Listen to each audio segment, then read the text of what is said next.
Good evening to all of you. This is YouTube platform of Chemical Educators. पिछले class में हमने चर्चा किया था आपका बेसिक्स जो है पीरियोडिक का और एटॉमिक रेडियस के बारे में चर्चा किया था। आज हम शुरू करते हैं आयनाइजेशन एनर्जी पे। ठीक है,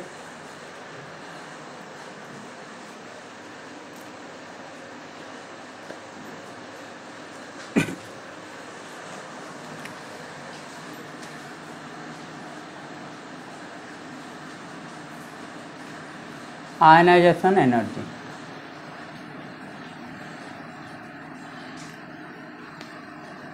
यह है आपका न्यूक्लियस, यह है आपका न्यूक्लियस। तो न्यूक्लियस में क्या रहता है? Neutron plus proton, means nucleus का चार्ज क्या है? Positive charge. ठीक है, और यहाँ पे इलेक्ट्रॉन उसके चारों तरफ न्यूक्लियस के तरफ घूमते रहते हैं। इनके बीच जो अट्रैक्शन रहता है न्यूक्लियस का इलेक्ट्रॉन के ऊपर जो अट्रैक्शन रहता है ये रहता है इलेक्ट्रोस्टैटिक फोर्स ऑफ अट्रैक्शन। क्या रहता है? Electrostatic force of attraction. इस अट्रैक्शन की वजह से न्यूक्लियस क्या करता है? इलेक्ट्रॉन के ऊपर अपना होल्ड बना के रखता है। मीन्स ये जो इलेक्ट्रॉन घूमते रहते हैं सेल में उनको अपने तरफ खींच के रखता है। ठीक है, इसको आप फिजिक्स में पढ़ेंगे। ये फोर्स आएगा आपका के Q1 Q2 बाय R²। यह आपका इलेक्ट्रोस्टैटिक फोर्स ऑफ अट्रैक्शन। तो आयनाइजेशन एनर्जी अगर बात करें, आयनाइजेशन एनर्जी क्या होगा? आयनाइजेशन एनर्जी होगा energy required to remove an electron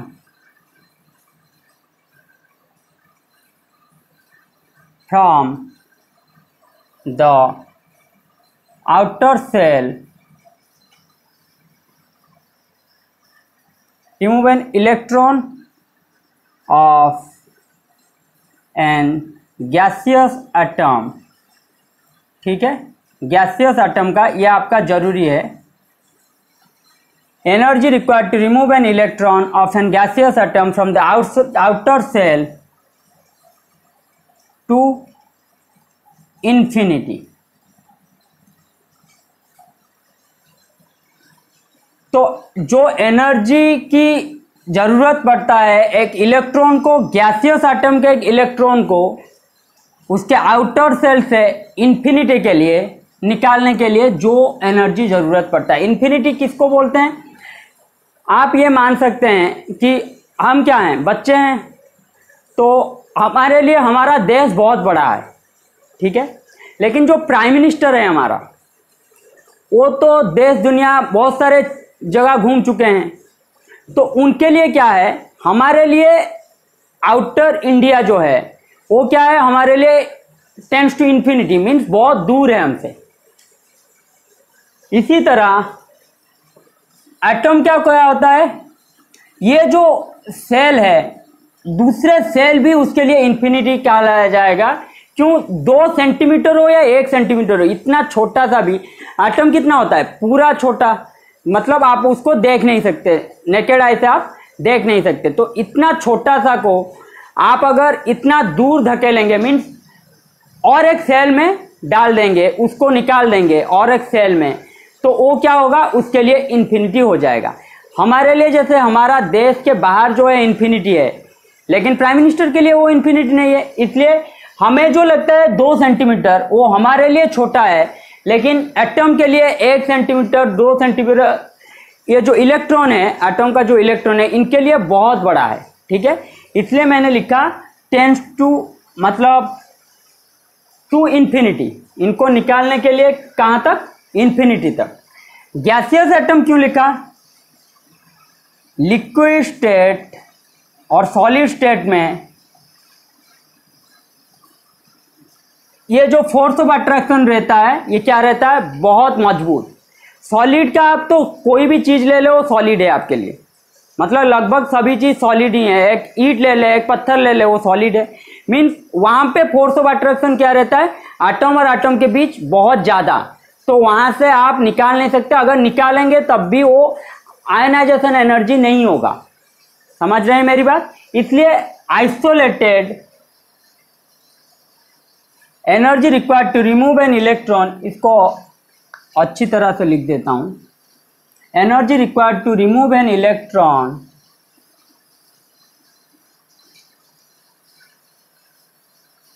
of an isolated gaseous atom to energy required to remove an electron of an isolated gaseous atom from its outer shell to infinity. ठीक है, तो isolated में इसलिए बोला, isolated क्यों बोला, अगर आप सॉलिड की बात जो कर रहे थे, सॉलिड में क्या होगा, अगर एक इलेक्ट्रॉन आप रिप्लेस भी कर देंगे उसको आप आयनाइजेशन एनर्जी नहीं बोल सकते। आइसोलेटेड में क्या होता है, गैसियस में क्या रहता है, ये फोर्स ऑफ अट्रैक्शन बहुत ही कम, तो गैस जो होते हैं वो अकेले अकेले उनका जो एटम रहता है उनके बीच अट्रैक्शन ज्यादा नहीं रहता, वो अकेले अकेले घूमते रहते हैं। ठीक है, इसलिए isolated gaseous atom from its outer shell to infinity, ये सारे चीज आपको याद रखना है। एनर्जी तो जो चाहिए वो अलग बात है, गैसियस एटम और ये इंफिनिटी, ये इंपॉर्टेंट है आपके लिए। ठीक है,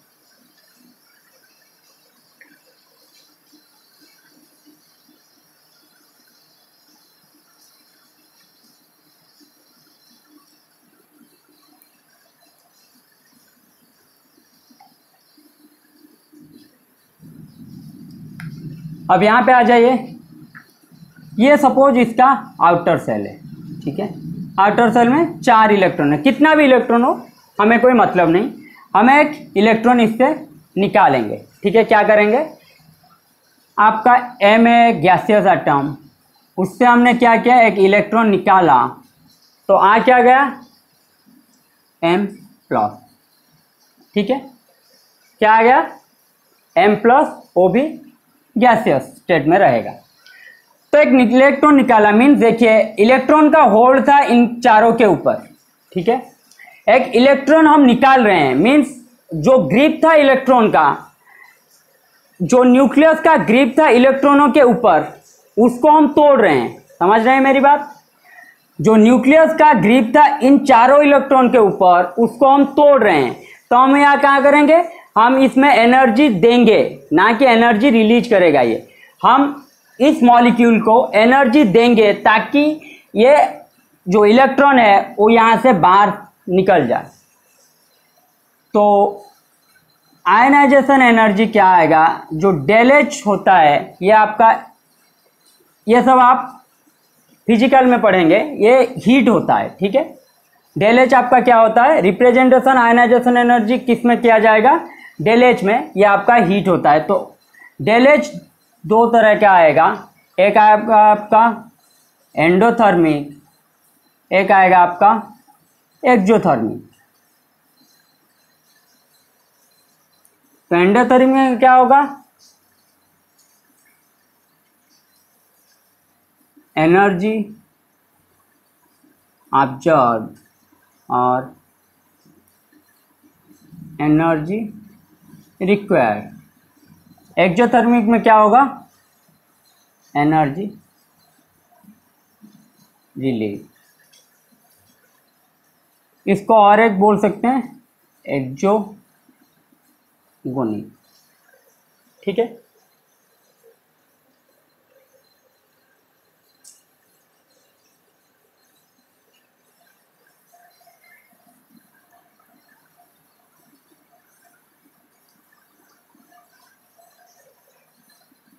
ये होगा आपको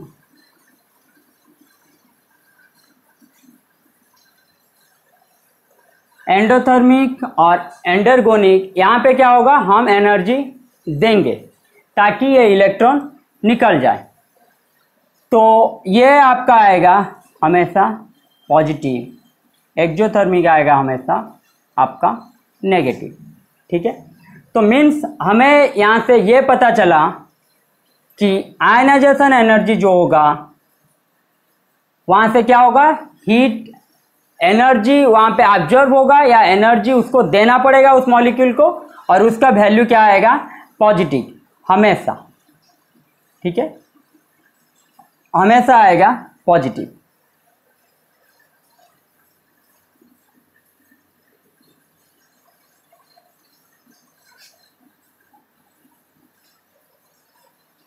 तो यूनिट क्या होता है आयनाइजेशन एनर्जी का, यूनिट होता है इलेक्ट्रॉन वोल्ट पर एटम या किलो जूल पर मोल, या मोल इनवर्स लिख रहा हूँ यहाँ पे, और किलो कैलोरी पर मोल। ठीक है, यूनिट क्या आएगा, इलेक्ट्रॉन वोल्ट पर atom, kilo joule, mole inverse, kilo calorie, mole inverse. हमें यूनिट किस में दिया है, आइदर इसमें निकालेंगे इलेक्ट्रॉन वोल्ट पर एटम या किलो जूल मोल इनवर्स में, तो आएगा क्या 1.602 इंटू 10⁻⁻16 किलो जूल पर एटम। इसको अगर मोल में कन्वर्ट करते हैं तो 6.02 10⁻⁻23 किलो जूल मोल इनवर्स।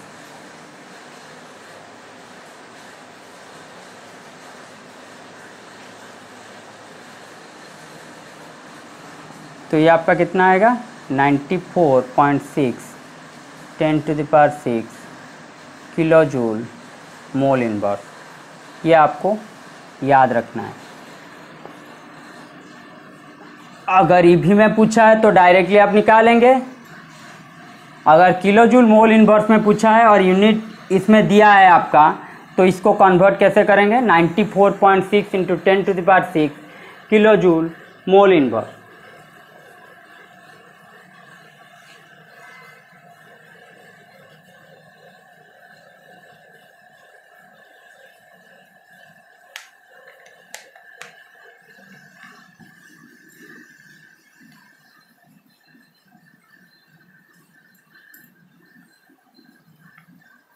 ये आपका आया आयनाइजेशन एनर्जी। ठीक था, सपोज मान के चलो ये है आपका गैसियस एटम, इसके मैं क्या कर रहा हूँ, एक इलेक्ट्रॉन ऐड कर रहा हूँ, क्या कर रहा हूँ, आउटर सेल में एक इलेक्ट्रॉन डाल रहा हूँ, तो क्या हो जाएगा, सेम जो था जिससे मैं इलेक्ट्रॉन निकाला था जिस एटम से वही आ गया। तो ये आपका क्या आ जाएगा, इलेक्ट्रॉन अफिनिटी। ये आपका क्या आ जाएगा, इलेक्ट्रॉन अफिनिटी। इलेक्ट्रॉन अफिनिटी का मीन कि एक इलेक्ट्रॉन आप आउटर सेल में ऐड करने पे कितना एनर्जी रिलीज होगा। ठीक है, ये सब हम नेक्स्ट क्लास में पढ़ेंगे, आज इसकी चर्चा कर रहे हैं। तो सिंपल मुझे दिखाना था कि ionization energy is,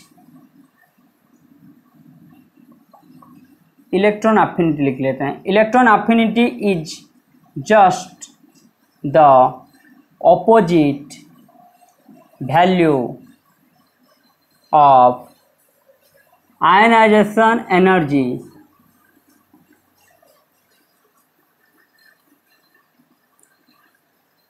for an unipositive ion।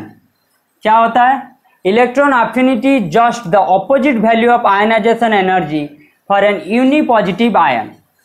तो ये आपका रहा आयनाइजेशन एनर्जी, इसी में ही अगर एक इलेक्ट्रॉन डाल देते हैं तो क्या होगा, ये जो था पेरेंट एटम सेम ही आ जाएगा यहाँ पे पेरेंट एटम। मीन्स ये जो वैल्यू हम जितना दिए थे आयनाइजेशन एनर्जी, जो वैल्यू हमने दिया था ताकि एक इलेक्ट्रॉन निकल जाए, वही वैल्यू ये अगर रिलीज कर देगा तो क्या आ जाएगा, पेरेंट एटम हो जाएगा। तो सिर्फ यूनिपॉजिटिव के लिए मैं बोल रहा हूँ, यूनिपॉजिटिव के लिए इलेक्ट्रॉन अफिनिटी क्या होगा, आयनाइजेशन एनर्जी का जस्ट ऑपोजिट वैल्यू होगा। ये क्वेश्चन अगर आया इस तरह का क्वेश्चन तो आप कर सकते हैं। तो यूनिपॉजिटिव कौन कौन से आएंगे, Na+, यह आएगा आपका यूनिपॉजिटिव, ठीक है, Li plus K plus means alkali metal group का अल्कली मेटल आयन, ये सब आएंगे आपका यूनी पॉजिटिव जनरली। ठीक है,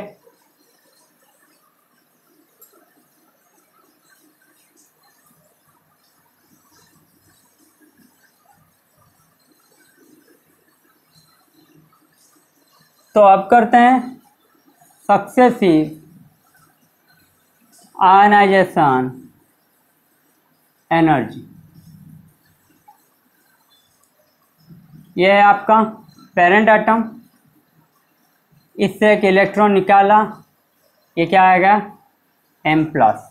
ठीक है, ये आपका है आयनाइजेशन एनर्जी 1। ठीक है, M प्लस से फिर एक इलेक्ट्रॉन निकाले, ये क्या आ जाएगा आपका M2 प्लस, ये आपका सेकेंड आयनाइजेशन एनर्जी। उसके बाद 2 प्लस से और एक इलेक्ट्रॉन निकालेंगे तो ये आ जाएगा आपका M3 plus, third ionization energy. ठीक है,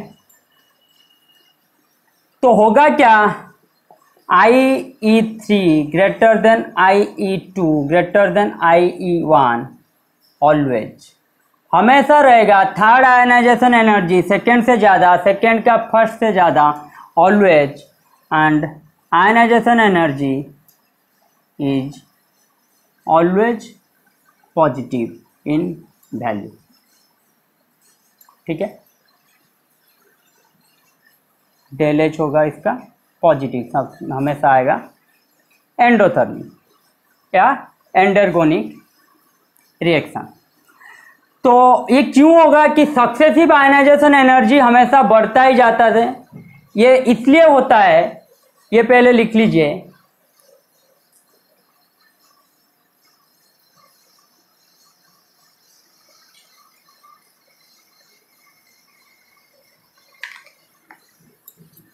सक्सेसिव आयनाइजेशन एनर्जी हमेशा इसलिए ज़्यादा रहता है, यहाँ पे आप देख सकते हैं 4 इलेक्ट्रॉन है, मीन्स एक इलेक्ट्रॉन हमने निकाल लिया, ये आ गया M प्लस आपका, यहाँ पे कितना आ गया इलेक्ट्रॉन 3 बच गए। ठीक है, एलोंग द पीरियड हमें हमेशा पता है क्या होता है, साइज क्या करता है आपका डिक्रीज करता है, down the group size increase करता है, उसकी चर्चा भी इसमें शामिल होगा। उसी हिसाब से आप देखना कि ये था आपका 4 इलेक्ट्रॉन से ये आया आपका 3 इलेक्ट्रॉन, मीन्स सेल से ही आपका आ रहा है, निकल रहा है, समझ रहे हैं मेरी बात, एक सेल से ही निकल रहा है। अगर डाउन द ग्रुप जाता तो एक सेल नंबर बढ़ जाता, डाउन द ग्रुप क्या होता है सेल नंबर बढ़ जाता, लेकिन 4 का 4 इलेक्ट्रॉन रहता एलोंग द पीरियड। क्यों, क्योंकि सपोज मान के चलो लिथियम सोडियम पोटासियम, तो L प्लस अगर आएगा सभी का पॉजिटिव चार्ज ही आएगा, एक इलेक्ट्रॉन, दूसरा इलेक्ट्रॉन अगर इसमें भी निकलेगा तो इसमें भी निकलेगा 2 प्लस 2 प्लस 2 प्लस, समझ रहे हैं मेरी बात। आउटर सेल से हमेशा सेम इलेक्ट्रॉन ही जाएगा डाउन दी ग्रुप, क्यों, सेल नंबर आपका सिर्फ इंक्रीज हुआ है, आउटर का जो ही कॉन्फ़िगरेशन था वही रहेगा। NH2 ये लिथियम का भी रहेगा, NS1 ये लिथियम का भी रहेगा आउटर सेल में, सोडियम का भी रहेगा NS1। ठीक है, ये N सिर्फ चेंज होता जाएगा। तो ये जो इलेक्ट्रॉन हम निकाल रहे हैं सक्सेसिव, ये एलोंग द पीरियड जनरली एक एटम का हम इलेक्ट्रॉन निकाल रहे हैं, उसी एटम के ऊपर हम चर्चा कर रहे हैं। Suppose fluorine 1s2 2s2 2p5, ठीक है, ये आपका फ्लोरीन आया F प्लस, तो एक इलेक्ट्रॉन निकाले, फिर आएगा F2 प्लस, तो आयनाइजेशन एनर्जी सेकेंड आ जाएगा, F3 प्लस, तो आयनाइजेशन एनर्जी क्या आ जाएगा थर्ड आ जाएगा, हाँ या ना।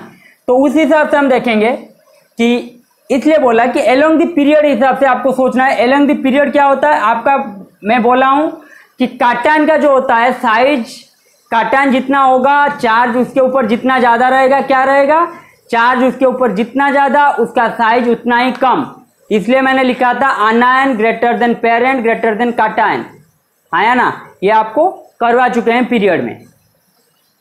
पीरियडिक क्लासिफिकेशन का जो सेकेंड लेक्चर है वहां पे आप देख सकते हैं। तो 4 इलेक्ट्रॉन था 3 इलेक्ट्रॉन हो गया, मीन्स न्यूक्लियस का होल्ड जो है इनके ऊपर ज़्यादा बढ़ गया, आया ना।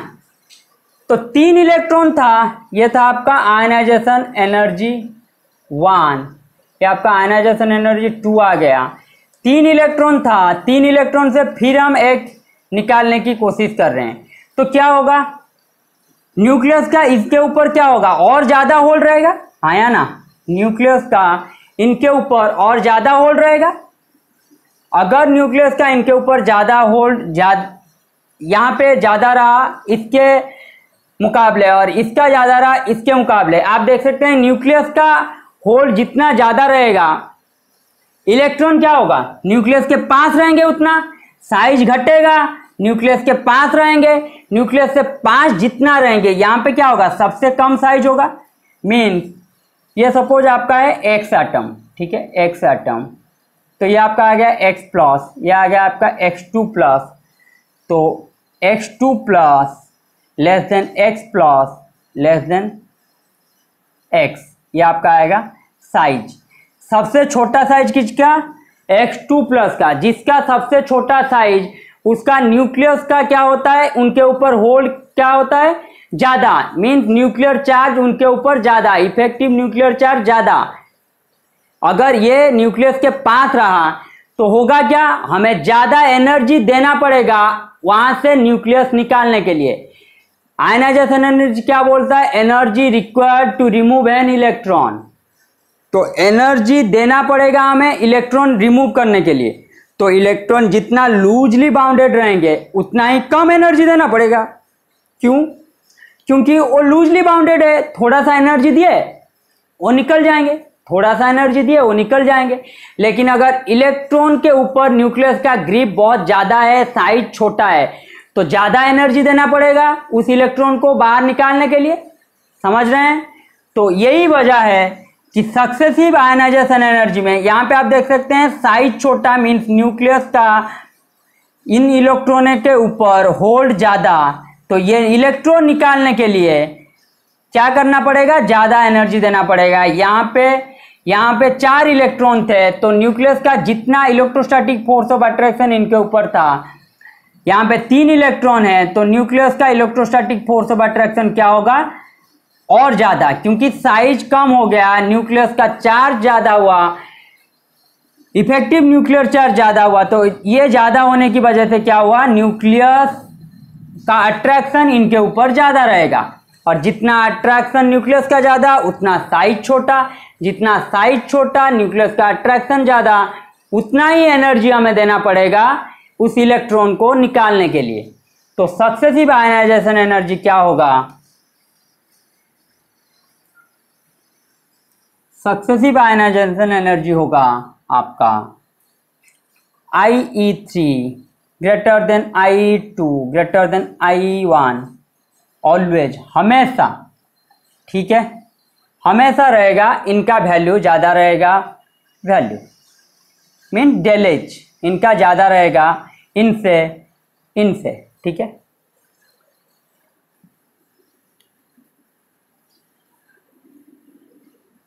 तो क्वेश्चन कुछ कभी कभार एक क्वेश्चन लिख लीजिए कि क्वेश्चन है the first four ionization energy value of an element are 284 412 656 and 3210 kilojoule mole inverse. The number of valence electron in the element are, option है आपके लिए 1, सेकेंड है 2, सी है 3, फोर्थ है 4, ठीक है। सवाल नंबर 2 है आपके लिए, the first, second, third ionization energy for an element are 7 electron volt, 12.5 electron volt, 42.5 electron volt respectively. The most stable oxidation state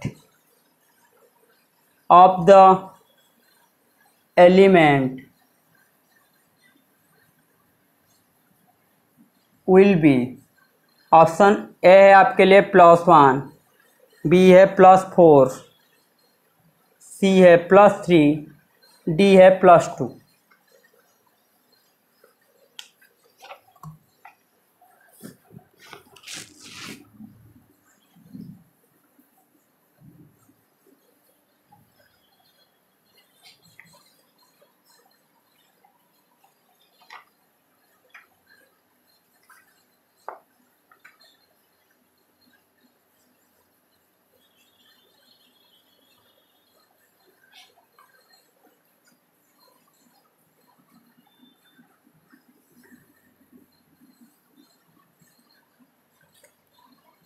यहाँ पे आपको वैल्यू दिया गया है, सिर्फ आपको चेक करने के लिए, वैल्यू कुछ भी नहीं निकालना है, सिर्फ आपको अपना दिमाग लगाना है।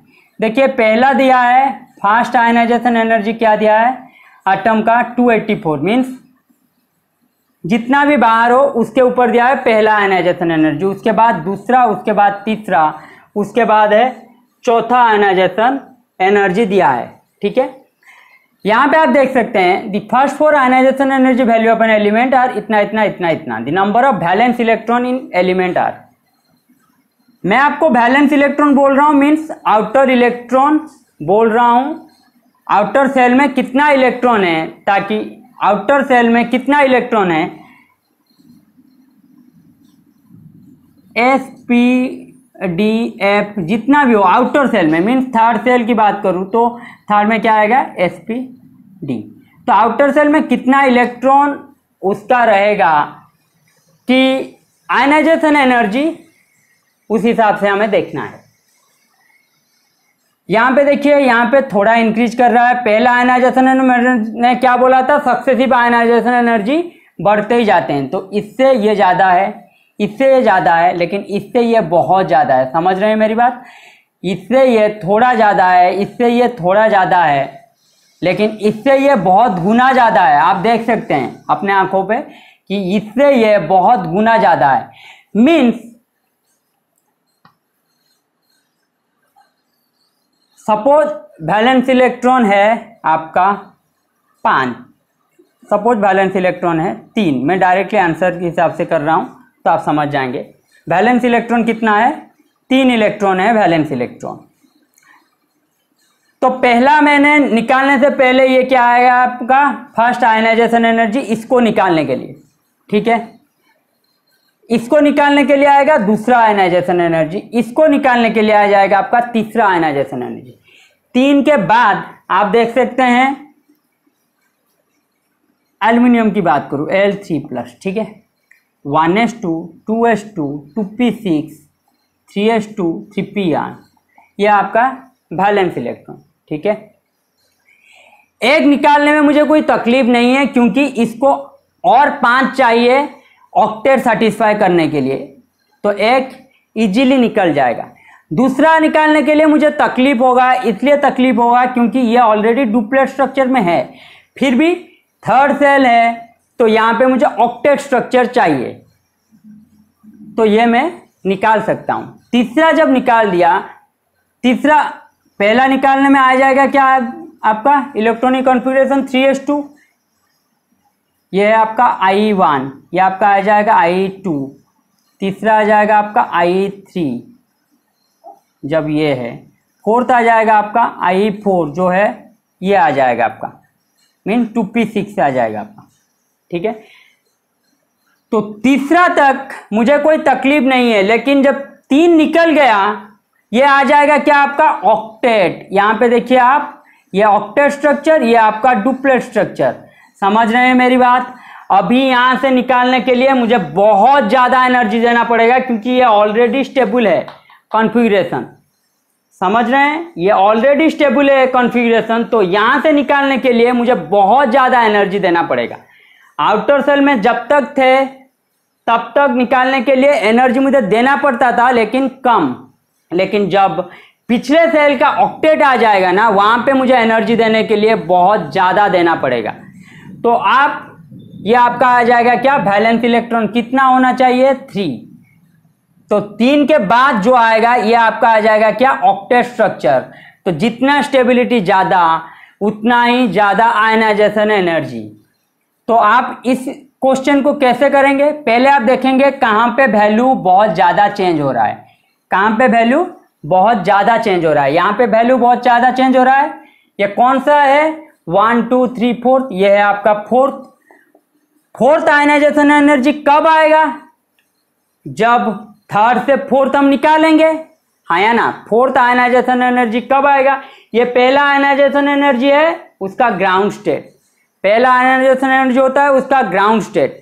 तो फोर्थ आएगा उसका जब तीसरे निकालने के बाद, तीसरे से चौथा निकालना है तब आएगा फोर्थ आयनाइजेशन एनर्जी। उतना एनर्जी देना पड़ेगा, उसके बाद फोर्थ इलेक्ट्रॉन निकलेगा। फोर्थ आयनाइजेशन एनर्जी जितना वैल्यू है उतना एनर्जी देना पड़ेगा, उसके बाद फोर्थ इलेक्ट्रॉन निकलेगा। पहले एनर्जी देना, उसके बाद निकलना। तो फोर्थ आयनाइजेशन एनर्जी इसका ज्यादा है, मीन्स क्या है, थर्ड इलेक्ट्रॉन निकल चुका है और फोर्थ निकलने पर यह वैल्यू ज्यादा हो रहा है। तो आप क्या कर देंगे, 4 - 1 3, या आपको इस हिसाब से अपना लॉजिक लगाना होगा। फोर्थ निकालने के लिए मुझे इतना एनर्जी देना पड़ रहा है, मीन्स स्टेबल उसका क्या है, थर्ड तक ही वो बहुत ज्यादा स्टेबल है। फोर्थ के बाद जब आएगा उसका स्टेबिलिटी हिलेगा, क्योंकि ऑक्टेट आ जाएगा। तो थर्ड तक तो चल जाएगा। तो आप क्या करेंगे, जिसका आयनाइजेशन एनर्जी जहां पे भी ज्यादा दिया है बहुत ज्यादा, उससे एक माइनस कर देंगे तो हो जाएगा आपका आंसर। तो क्या आएगा, number of valence electron in element are 3। ठीक है,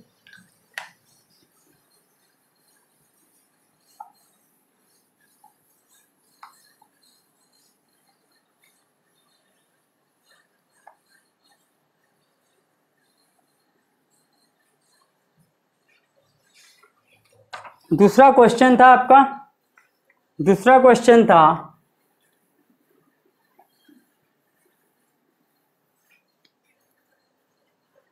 the first second third fourth ionization energy of an element हुआ। I1 दिया था 7, I2 दिया था 12.5, I3 दिया था 42.5 eV। The most stable oxidation state of element will be. यहाँ पे देखिए, यहाँ से कितना बढ़ रहा है, सिर्फ +5 eV, 5.5 eV। यहाँ पे देखिए ये एपी के हिसाब से बढ़ रहा है, तो ये ज्योमेट्रिकल प्रोग्रेशन के हिसाब से बढ़ रहा है। ये अरिथमेटिक प्रोग्रेशन होगा तो ये geometrical, means 3 time, almost 3.5 times, इससे ज्यादा। मीन्स ये आपका रहेगा स्टेबल ऑक्सीडेशन स्टेट। आइदर इस हिसाब से देख सकते हैं, या फिर कहां पे बढ़ रहा है, 3 पे बढ़ रहा है, तो 3 - 1 आपका आ जाएगा क्या, 2। तो +2 होगा इसका स्टेबल ऑक्सीडेशन स्टेट। ऑप्शन आपका क्या आएगा, डी। समझ रहे हैं मेरी बात, जहां पे ज्यादा उससे निकाल देंगे, -1 कर देंगे, या फिर जहां पे जंप मारा है वो आएगा आपका स्टेबल ऑक्सीडेशन स्टेट।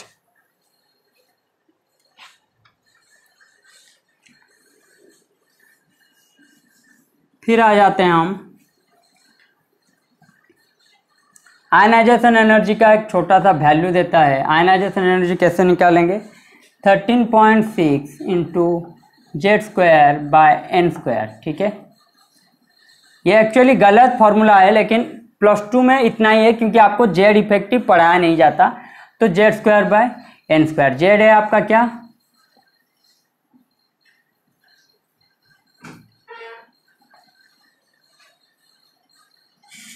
n आपका क्या है, सेल नंबर। ठीक है, n आपका क्या है, सेल नंबर। तो आप ये फॉर्मूला यूज करके भी कर सकते हैं।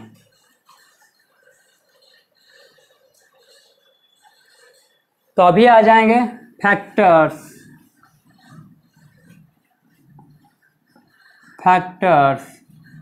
Affecting ionization energy. Factors affecting ionization energy. तो पहला है आपका ionization energy inversely proportional to size of atom.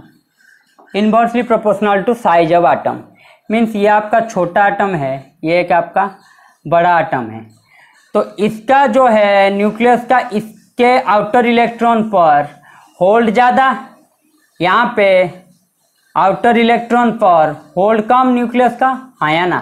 और जिसका होल्ड कम न्यूक्लियस का, जिसके इलेक्ट्रॉन के ऊपर आउटर इलेक्ट्रॉनों के ऊपर होल्ड कम, उसका क्या होगा, आयनाइजेशन एनर्जी कम हो जाएगा। तो साइज बड़ा तो न्यूक्लियस का attraction Z effective, nuclear charge, effective nuclear charge, ये सब क्या होता है, जितना साइज बढ़ेगा उतना घटेगा, और जितना न्यूक्लियर चार्ज घटेगा आयनाइजेशन एनर्जी उतना ही कम देना पड़ेगा। ठीक है, तो ionization energy inversely proportional to size of atom. दूसरा है आपका ionization energy directly proportional nuclear charge Z means proton number जिसका ज़्यादा उसका आयनाइजेशन एनर्जी ज़्यादा। प्रोटॉन नंबर जेड इसलिए हम लेते हैं प्रोटॉन नंबर, क्योंकि इलेक्ट्रॉन ही निकल जाते हैं तो आयन फॉर्मेशन इलेक्ट्रॉन ही करेंगे, प्रोटॉन का कभी चेंज नहीं होगा number. Nuclear charge directly proportional, इसको ये इस तरह से भी लिख सकते हैं, ionization energy directly proportional to effective nuclear charge Z effective. ये तो मैं आपको समझा चुका हूँ, न्यूक्लियस का जितना होल्ड रहेगा, न्यूक्लियस के पास जितना रहेंगे उतना न्यूक्लियस चार्ज ज़्यादा, और न्यूक्लियर चार्ज जिसका ज़्यादा आयनाइजेशन एनर्जी उतना ज़्यादा। क्यों, उस इलेक्ट्रॉन को, उसके आउटर इलेक्ट्रॉन को निकालने के लिए ज़्यादा एनर्जी देना पड़ेगा हमें। थर्ड पॉइंट आपका आ जाएगा ionization energy inversely proportional to shielding constant that is sigma. Ionization energy क्या होगा, इन्वर्सली प्रोपोर्शनल टू सिग्मा। क्या होता है, जेड इफेक्टिव होगा जेड माइनस सिग्मा, हाँ या ना। अगर इसका वैल्यू बढ़ेगा मीन जेड इफेक्टिव क्या होगा, घटेगा। अगर सिग्मा का वैल्यू इंक्रीज हुआ तो जेड इफेक्टिव डिक्रीज होगा, जेड इफेक्टिव डिक्रीज होगा तो होगा क्या, न्यूक्लियस का इन इलेक्ट्रॉनों के ऊपर होल्ड घटेगा। न्यूक्लियस का, ये आपका आउटर इलेक्ट्रॉन है, इनके ऊपर होल्ड घटेगा तो एनर्जी क्या होगा, आयनाइजेशन एनर्जी कम देना पड़ेगा ताकि ये इलेक्ट्रॉन बाहर निकल जाए। आयनाइजेशन एनर्जी कम देना पड़ेगा, तो सिग्मा जितना बढ़ेगा आयनाइजेशन एनर्जी उतना घटेगा। ठीक है, फोर्थ है आपका आयनाइजेशन एनर्जी किसका सबसे ज़्यादा आएगा, S greater than P greater than D greater than F. Penetrating effect जो होगा ऑर्डर उसके एस से आयनाइजेशन एनर्जी, क्योंकि एस सबसे क्या रहता है, न्यूक्लियस के पास रहता है। तो अगर एक कंपेयर कर रहे हैं किसी आटम किसी सेल में, तो अगर एस है वैल्यू तो एस से जो है इलेक्ट्रॉन निकालेंगे। एक एटम का मैं आपको बोल रहा हूँ, सपोज एक एटम का ये आपका 1s, ये आपका 2s, ये आपका है 2p। तो इलेक्ट्रॉन निकालेंगे तो s से निकालने के लिए ज़्यादा हमको आयनाइजेशन एनर्जी देना पड़ेगा, 2s से निकालने के लिए उससे कम देना पड़ेगा एनर्जी। टू पे से निकालने के लिए और कम देना पड़ेगा एनर्जी। तो आयनाइजेशन एनर्जी क्या होगा, S greater than P greater than D greater than F। ठीक है,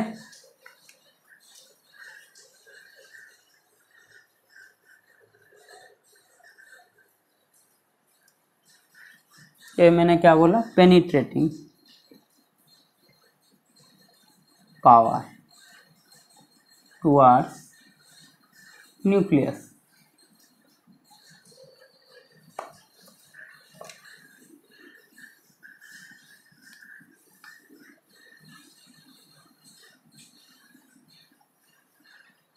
उसके अलावा ई जो पॉइंट आएगा, half shell, half filled and full field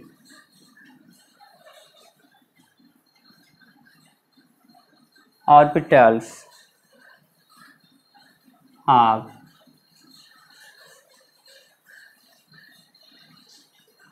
higher ionization energy।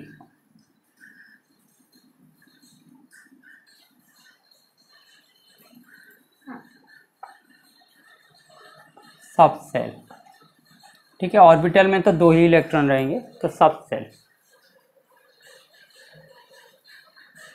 Half filled and full filled subcell have higher ionization energy, means P3, P6, D3, D5, D3 नहीं D5, D10, F7, F14। इनका दूसरों के उनके जो पास में जो electron हैं, पास में जो इलेक्ट्रॉनिक कॉन्फ़िगरेशन होगा उनसे ज़्यादा आयनाइजेशन एनर्जी रहेगा, energy higher than they are near electronic configuration. ठीक है, ये 5 आपको समझना है।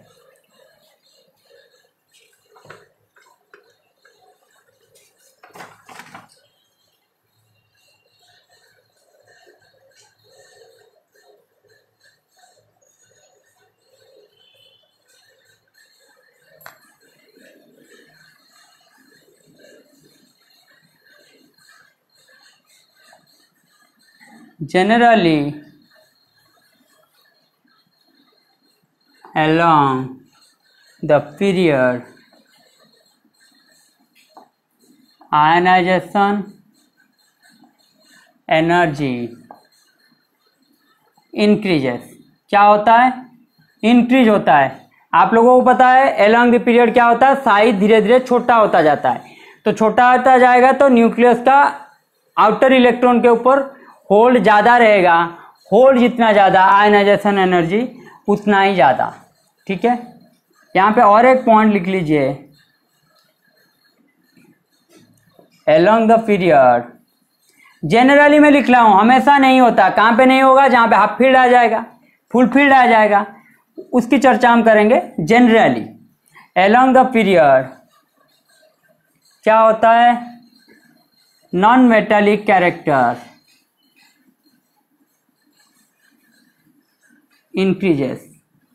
आया ना, क्योंकि लास्ट में जो रहते हैं पी ब्लॉक रहते हैं वो नॉन मेटल रहते हैं। This implies ionization energy increases as non metallic character increases. Yes और नो, ये आपका पहला था। दूसरा क्या आएगा, down the group generally ionization energy decreases.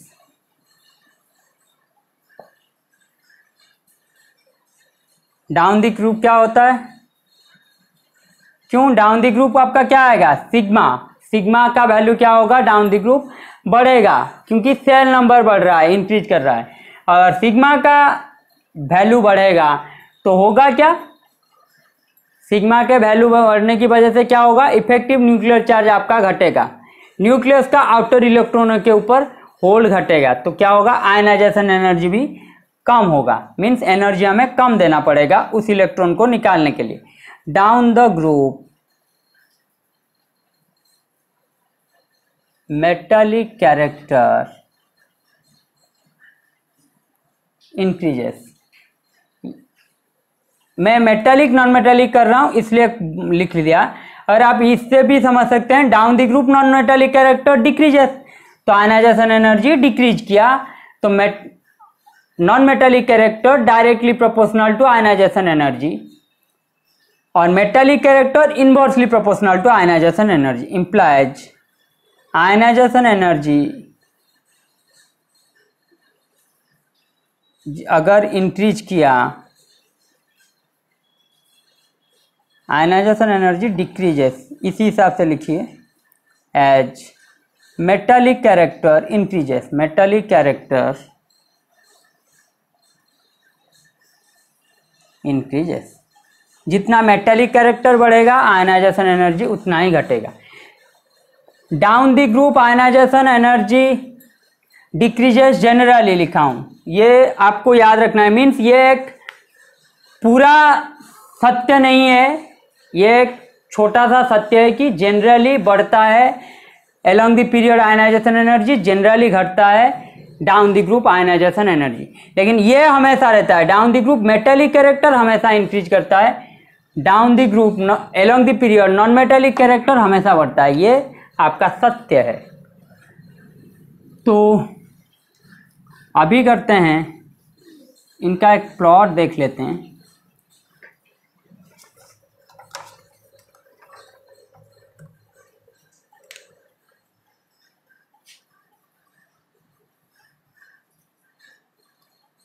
Lithium,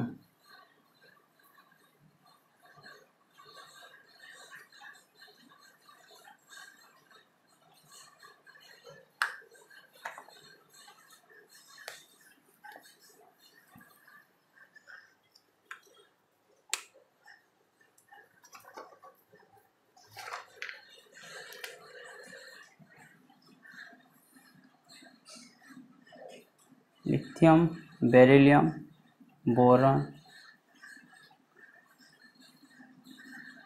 carbon, nitrogen, oxygen, fluorine, neon. Lithium, beryllium, boron, carbon, ये पॉइंट आपको देना है, ठीक है, मैं पॉइंट ही गलत कर रहा हूँ। ये आपका है लिथियम का, ये है आपका बेरिलियम, ये आपका बोरॉन, ये कार्बन, ये नाइट्रोजन, ये ऑक्सीजन, ये आपका फ्लोरीन, ये आपका नियॉन, ठीक है। या फिर आप इसको मिटा दीजिए, ये कर दीजिए, ये आपका हो जाएगा एग्जैक्टली, यहाँ से जाएगा वहाँ पे ख़त्म होगा। पहला पॉइंट आप लेंगे, लिथियम से बेरिलियम बढ़ रहा है, बेरिलियम से बोरॉन क्या हो रहा है, घट रहा है आपका, बोरॉन से कार्बन आपका बढ़ रहा है, कार्बन से नाइट्रोजन आपका बढ़ रहा है, नाइट्रोजन से ऑक्सीजन आपका घटेगा, ऑक्सीजन से फ्लोरीन फिल बढ़ेगा, नियॉन आपका बढ़ेगा, सबसे ज़्यादा रहेगा। ये आपका है आयनाइजेशन एनर्जी, ये आपका है एटॉमिक नंबर, ठीक है। मीन्स एलोंग द पीरियड जो बोलते हैं, आप देख सकते हैं कि यहाँ पे कम हो रहा है और यहाँ पे कम हो रहा है, मीन्स बोरॉन का आयनाइजेशन एनर्जी बेरिलियम से कम रहेगा, ऑक्सीजन का आयनाइजेशन एनर्जी नाइट्रोजन से कम रहेगा, जबकि अगर जनरल ट्रूथ मानते तो ऑक्सीजन का ज़्यादा रहना चाहिए था नाइट्रोजन से, बोरॉन का ज़्यादा रहना चाहिए था बेरिलियम से। डाउन द ग्रुप भी जनरली, लेकिन मैं प्लॉट आपको दिखा रहा हूँ, तो आपका क्या होगा, lithium, sodium, potassium, rubidium, caesium, lithium,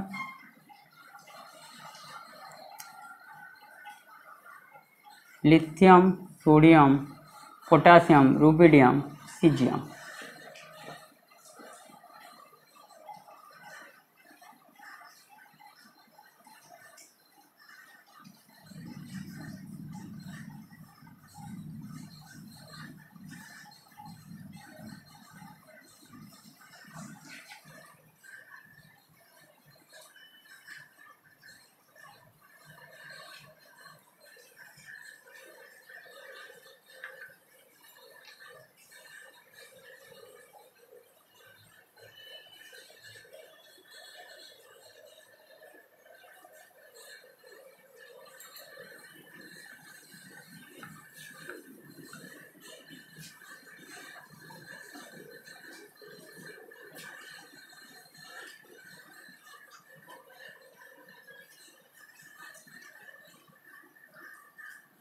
ये देखिए सेकेंड पीरियड में क्या होता है, उसी तरह का ही थर्ड पीरियड में होगा। सेकेंड पीरियड मैं लिख रहा हूँ आपके लिए।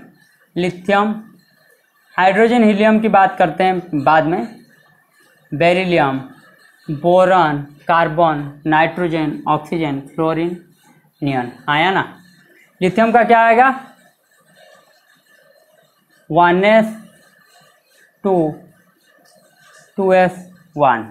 तो ये डायरेक्टली आउटर इलेक्ट्रॉन ही लिख रहा हूँ। 2s1 क्या आएगा आपका, 2s2 या आपका आएगा 2p1, 2s2 2p1। ये आपका आएगा 2s2 2p2, ये आपका आएगा 2s2 2p3, ये आपका आएगा 2s2 2p4, ये आपका आएगा 2s2 2p5, ये आपका आएगा 2s2 2p6। ठीक है, ये आपका आ गया हाफ फील्ड। तो ये जनरली क्या रहेगा, इससे ज़्यादा। ठीक है, इससे तो ज़्यादा ही रहेगा अलोंग द पीरियड, इससे लेकिन ज़्यादा रहेगा, इसका ज़्यादा रहेगा ऑक्सीजन के मुकाबले। ठीक है, ऑक्सीजन का कम रहेगा नाइट्रोजन के मुकाबले। फिर ये तो फुल फील्ड है और लास्ट में है तो इसका सबसे ज़्यादा। यहाँ पे आप देख सकते हैं एक इलेक्ट्रॉन है पी पे, तो ये चाहेगा कि हमेशा एक इलेक्ट्रॉन दे दे, इजीली दे दे, ताकि ये क्या आ जाएगा 2s2 में डुप्लेट स्ट्रक्चर में आ जाएगा। समझ रहे हैं मेरी बात। एक इलेक्ट्रॉन है p में, तो ये हमेशा चाहेगा एक इलेक्ट्रॉन में दे दूं, इजीली दे दूं, इतना एनर्जी मुझे खर्चा नहीं करना पड़ेगा, ताकि मैं क्या आ जाऊं 2s2 में आ जाऊं। मेरा इलेक्ट्रॉनिक कॉन्फ़िगरेशन क्या हो जाएगा 2s2, जो कि stable electronic configuration duplet structure है। आप देख सकते हैं अगर 2s2 2p1 से एक इलेक्ट्रॉन निकल गया तो आ जाएगा क्या 2s2, ये आपका डुप्लेट इलेक्ट्रॉनिक स्ट्रक्चर। तो इसका क्या होगा, इसलिए कम एनर्जी इस पे खर्चा करना पड़ेगा और इनका एनर्जी क्या होगा, बढ़ जाएगा, क्योंकि हाफ फील्ड है, स्टेबल है। अगर यहां से इलेक्ट्रॉन निकालना है तो इनका क्या होगा, स्टेबिलिटी को हिलाना पड़ेगा। तो स्टेबिलिटी हिलाने के लिए हम क्या करेंगे, ज्यादा एनर्जी बाहर से देते हैं। तो आपको जनरली ये याद रखना है। तो आएगा क्या, neon greater than fluorine, greater than nitrogen, greater than oxygen, greater than carbon, greater than beryllium, greater than boron, greater than lithium. ठीक है, आपको एक ट्रिक याद रखना है, NH2NP6 greater than NH2NP5 greater than NH2NP3 greater than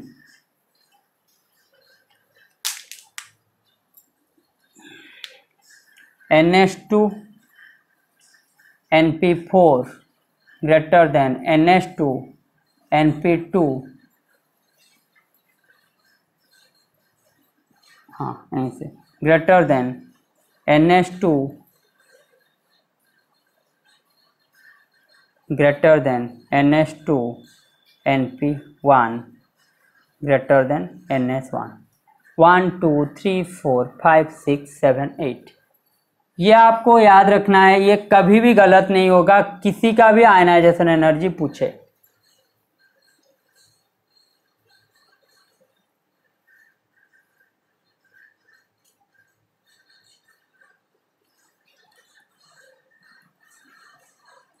N क्या है आपका, एन है प्रिंसिपल क्वांटम नंबर। और आप देख सकते हैं कि मैं NH2NP6 पी तक लिखा हूँ, तो मीन्स क्या है, ये कहाँ पे वैलिड होगा, सेकेंड एंड थर्ड पीरियड तक ही वैलिड होगा। सेकेंड और थर्ड पीरियड तक क्या होगा, वैलिड होगा।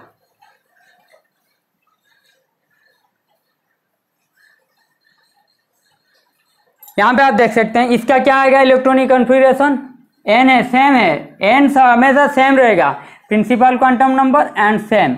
आप ये नहीं बोल सकते हैं कि 2s2 3p6 किसी का भी दिया है तो एन अलग नहीं होना चाहिए, 2s2 है तो 2p6 ही रहेगा। मीन्स समझ रहे हैं, 2p6 3s2 आप बोलेंगे, इस हिसाब से कंपेयर आप नहीं कर सकते इस फॉर्मूला के अंदर तहत। तो ये एन यहाँ पे अलग है। तो आपको ये देखिए, ये प्रूव कर देता हूँ मैं। नियॉन क्या है, NH2NP6, ठीक है। उसके बाद मैंने क्या लिखा है, फ्लोरीन क्या है, NH2NP5, ठीक है। उसके बाद मैंने क्या लिखा है, नाइट्रोजन NH2NP3, ठीक है। उसके बाद मैंने क्या लिखा है, ऑक्सीजन NH2NP4, ठीक है। उसके बाद लिखा है बेरिलियम, सॉरी उसके बाद लिखा है कार्बन, तो NH2NP2। उसके बाद मैंने लिखा है बेरिलियम, तो बेरिलियम क्या है, NH2। उसके बाद मैंने लिखा है बोरॉन NH2NP1। लास्ट में आखिर में मैंने लिखा है NH1, वो है लिथियम, ठीक है। ये आपको याद रखना है।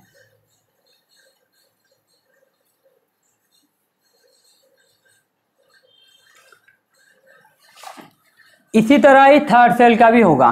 अब हम आ जाते हैं, एप्लीकेशन तो बहुत हो गया, अभी हम क्वेश्चन कर लेते हैं थोड़ा, उसके बाद क्लास का अंत हो जाएगा आज के क्लास का। क्वेश्चन क्या है आपका,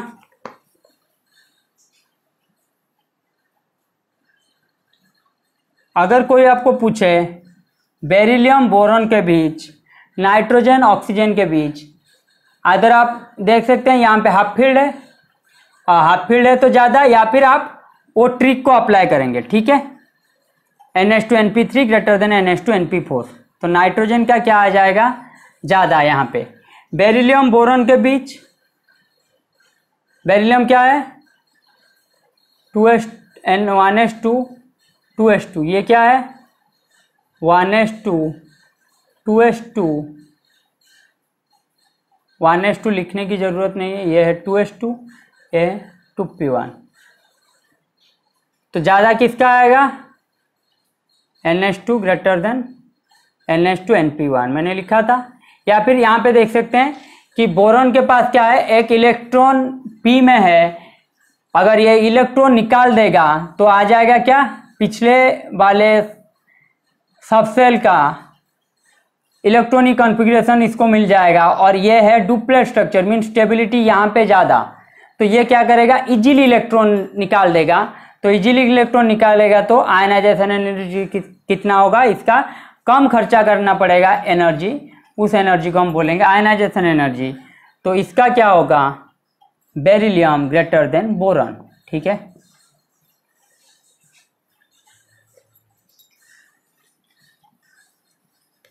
क्वेश्चन है, ए है आपका, बी है आपका,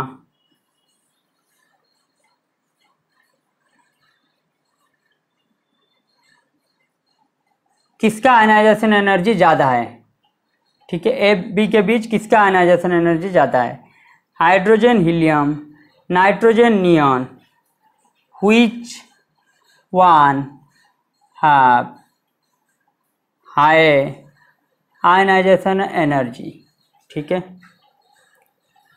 थर्ड है आपका question, sodium, magnesium, aluminium, silicon, phosphorus, sulphur, chlorine, argon find ionization energy order.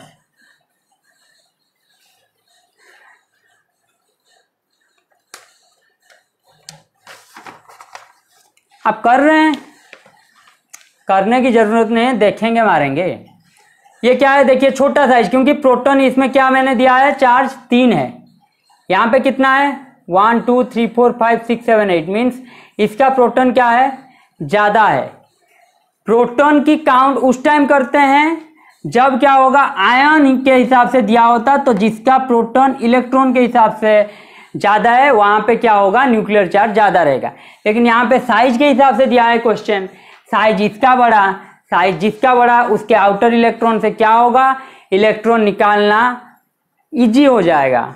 तो कम आयनाइजेशन एनर्जी इसका लगेगा, आयनाइजेशन एनर्जी इसका ज्यादा रहेगा। ठीक है, अगर आयन के हिसाब से दिया होता, मीन्स कंपेरेबल साइज सपोज दिया होता, लिख दिया होता, ये दोनों लिख दिया होता कि कंपेरेबल साइज, सेम साइज लिख दिया होता कि सेम एटम। ठीक है, उसके बाद देता कि सेम एटम नहीं, गलत हो जाएगा। यहाँ पे क्या लिखना है, हाँ, comparable size but proton number different. Means इसमें सपोज 3 प्रोटॉन हैं, proton number different with electron, means इसका इलेक्ट्रॉन प्रोटॉन रेशियो इसका इलेक्ट्रॉन प्रोटॉन रेशियो के हिसाब से ज़्यादा है, तो वहाँ पे क्या होगा, ये क्वेश्चन में कराऊंगा अभी। तो वहाँ पे क्या होगा, यहाँ पे अलग लगेगा, क्योंकि ये आयन के हिसाब से यहाँ पे देखेंगे। ठीक है, आयन के हिसाब से देखें, लेकिन ये आयन नहीं दिया है, ये डायरेक्टली एटम दिया है। यहाँ पे आप देख सकते हैं छोटा साइज, छोटा साइज मतलब न्यूक्लियर चार्ज ज़्यादा, न्यूक्लियर चार्ज ज़्यादा मतलब एटॉमिक साइज कम, एटॉमिक साइज कम मतलब न्यूक्लियस का इलेक्ट्रॉन के ऊपर होल्ड या ग्रिप ज़्यादा, तो आउटर इलेक्ट्रॉन क्या होगा, निकालना मुश्किल, तो ज़्यादा एनर्जी देना पड़ेगा, उस एनर्जी को बोलेंगे आयनाइजेशन एनर्जी, इसका आयनाइजेशन एनर्जी ज़्यादा। यहाँ पे देखिए, ये है आपका 2s2 2p6, ये आपका 2s2 2p3, ये आपका 1s2, ये आपका है 1s1। ये है फुल फील्ड, ये हाफ फील्ड, ये हाफ फील्ड, ये है फुल फील्ड। मैंने आपको बताया कंपैरिजन एन सेम होना चाहिए, यहाँ पे एन है क्या डिफरेंट, इनका एन है डिफरेंट। ठीक है, तो इनकी कंपेयर करें तो क्या आएगा, नियॉन ग्रेटर देन नाइट्रोजन, हाँ ना। लेकिन यहाँ पे देखिए ये एस है, पेनिट्रेटिंग इफेक्ट मैंने क्या लिखा था, एस का सबसे ज़्यादा रहेगा, उसके बाद पी, उसके बाद डी, उसके बाद एफ। समझ रहे हैं मेरी बात, तो सबसे ज़्यादा किसका रहेगा, एस का पेनिट्रेटिंग इफेक्ट, और एस में सबसे ज़्यादा किसका रहेगा, फुल फील्ड का, और हीलियम में फुल फील्ड एस। तो highest ionization energy periodic table में किसका रहेगा, highest ionization energy in periodic table हमेशा ज़्यादा रहेगा हीलियम का। ठीक है, ये वेरी वेरी इंपॉर्टेंट है, ये नीट के हिसाब से आ सकता है आपका। हाईएस्ट आयनाइजेशन एनर्जी किसका रहेगा, हीलियम का रहेगा, क्योंकि एस में है इलेक्ट्रॉन और एस भी फुल फील्ड डुप्लेट स्ट्रक्चर। यहाँ पे आप क्या लगाएंगे, सेम ही फार्मूला लगाएंगे, यहाँ पे आप क्या लगाएंगे, 3 नंबर में सेम फार्मूला लगाएंगे। तो फार्मूला के हिसाब से क्या आएगा, सिर्फ 2 चेंज हो जाएगा।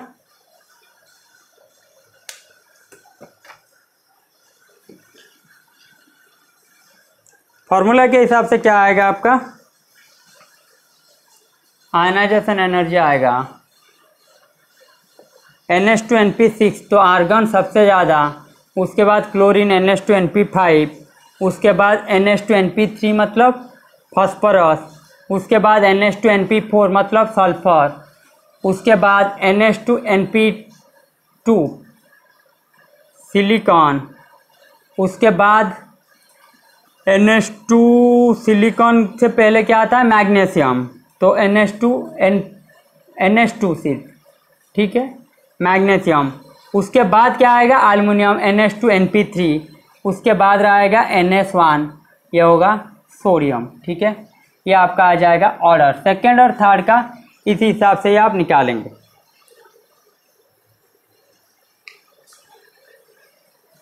क्वेश्चन पूछा है सवाल नंबर 4, लोएस्ट आयनाइजेशन एनर्जी किसका, लोएस्ट आयनाइजेशन एनर्जी किसका। ठीक है, पीरियोडिक टेबल में सबसे लोएस्ट आयनाइजेशन एनर्जी किसका होगा। 5 ionization energy 1 and ionization energy 2 of chromium and manganese. ठीक है, तो कंपेयर करना है आयनाइजेशन एनर्जी 1 का क्रोमियम मैंगनीज का और 2 का क्रोमियम मैंगनीज का कंपेयर करना है। उसके बाद कंपेयर करना है आपको ionization energy nitrogen and N+ का कंपेयर करना है आयनाइजेशन एनर्जी। ठीक है, उसके बाद कंपेयर करना है आपको नाइट्रोजन, ऑक्सीजन, N+, इनका कंपेयर करना है आयनाइजेशन एनर्जी। यहाँ तक कीजिए।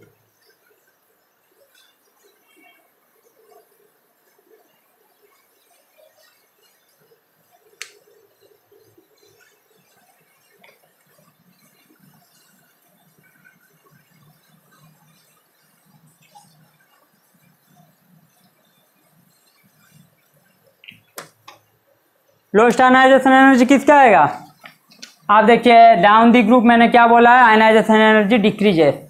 ठीक है, और सबसे कम किसका रहता है, NS1 का आयनाइजेशन एनर्जी सबसे कम रहता है NS1 का। ठीक है, क्वेश्चन कहाँ पे था,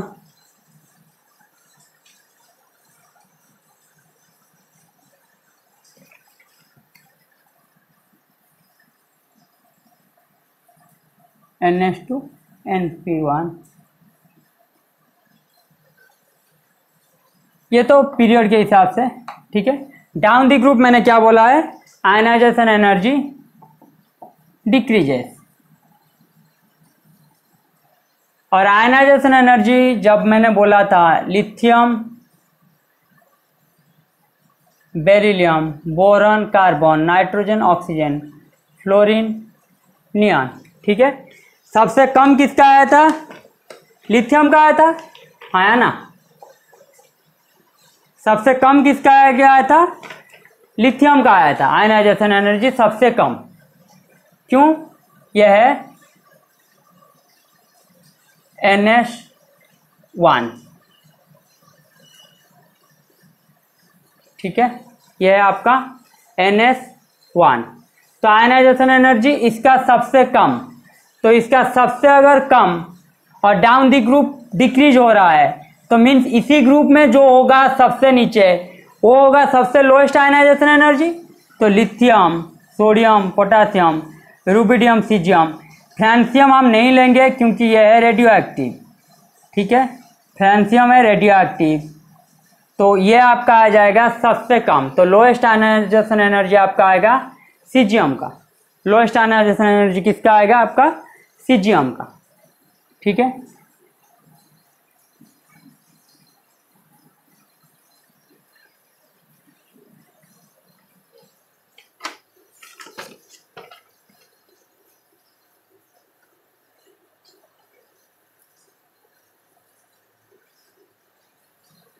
अभी देखते हैं क्रोमियम। क्रोमियम का क्या है, S1 4s1 3d5। मैंगनीज क्या है, मैंगनीज है 4s2 3d5। ठीक है, क्या है 4s2 3d5। तो अगर पहला आयनाइजेशन एनर्जी निकालूं तो यहाँ पे देख सकते हैं आप, यह है आपका फुल फील्ड, यह भी है आपका हाफ फील्ड। यहाँ पे यह है हाफ फील्ड, यह है हाफ फील्ड। तो सबसे स्टेबल क्या है इन दोनों के बीच, ये, क्योंकि यहाँ पे फुल फील्ड है, आउटर इलेक्ट्रॉन जाएगा तो आउटर सेल से जाएगा, तो 4s से इलेक्ट्रॉन जाएगा। ये फुल फील्ड है, यहाँ से एक इलेक्ट्रॉन लेंगे तब भी ये हाफ फील्ड में आएगा। यहाँ से एक इलेक्ट्रॉन ले ले तो इसका क्या होगा, टोटली एस ऑर्बिटल से इलेक्ट्रॉन निकल जाएगा। तो ज़्यादा कहाँ पे एनर्जी देना पड़ेगा, यहाँ पे, क्योंकि ये फुल फील्ड है। ठीक है, तो नाइट्रोजन और नियॉन की कंपेयर करूँ तो नियॉन का क्या होगा, नाइट्रोजन से ज़्यादा। क्यों, ये फुल फील्ड है, ये हाफ फील्ड है, आयनाइजेशन एनर्जी। ठीक है, तो पहला आयनाइजेशन एनर्जी क्या आएगा इसका, manganese greater than chromium, ionization energy 1। ठीक है, manganese greater than chromium, ionization energy 1। तो आयनाइजेशन एनर्जी 1 में होगा तो क्या आ जाएगा, पहले आपका क्रोमियम प्लस, क्या आ जाएगा, मैंगनीज प्लस। यहाँ से और एक इलेक्ट्रॉन निकालेंगे, यहाँ से और एक इलेक्ट्रॉन निकालेंगे, ये आपका आ जाएगा क्रोमियम 2 प्लस, ये आपका आ जाएगा मैंगनीज 2 प्लस। मैंगनीज 2 प्लस का मतलब है, क्रोमियम 2 प्लस का मतलब क्या है, NS3D4। ठीक है, इसका मतलब क्या है, 3D4 है। ये था कितना, 3D5, 4s0, ये 4s0, 3D4। इसका क्या आएगा, 2 निकालेंगे, पहले एक निकालेंगे तो होगा 4s1, 3D5, ये आपका आ जाएगा 4s0, 3D5। ठीक है, वो आपका क्रोमियम प्लस आएगा 4s0, 3D5, मैंगनीज प्लस आएगा 4s1, 3D5, क्रोमियम 2 प्लस आएगा आपका 4s0, 3D4, मैंगनीज 2 प्लस आपका आएगा 4s0, 3D5। ठीक है,